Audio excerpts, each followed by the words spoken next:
உனக்கு என்ன தெரியும்ல, என் கிராமத்தை விட்டு வந்தது நான் எப்படியாச்சும் டாக்டர் ஆகிட்டு போகணும் தான்டா. என் கிராமத்தில் ஹாஸ்பிட்டல் வசதி சரியா இல்லை மச்சான். ஒரு வாட்டி எங்கள் அம்மாவுக்கு உடம்பு சரியில்லைன்னு கிராமத்தில் இருக்க ஹாஸ்பிட்டல் கொண்டு போனேன் மச்சான். அங்கே பார்த்துக்க முடியலன்னு எங்கள் அம்மா ஹாஸ்பிட்டலே இருந்துட்டாங்க மச்சான். அப்போ முடிப்போனடா ஒரு டாக்டர் ஆகணும்னு. ஆனால் இப்போ அது கனவுல அழிஞ்சு போயிடுச்சுடா. நீ எதுக்கும் ஃபீல் பண்ணாதடா, உன் கனவு நிறைவேறும்.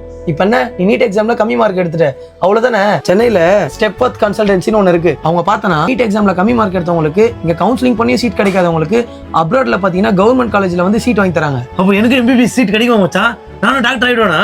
கண்டிப்பா டாக்டர் ஆகும் மச்சான். உன் ஃப்ரெண்ட்ஸ் சர்க்கிள்லேயே வந்து நிறைய பேர் வந்து எம்பிபிஎஸ் ட்ரை பண்ணிருப்பாங்க.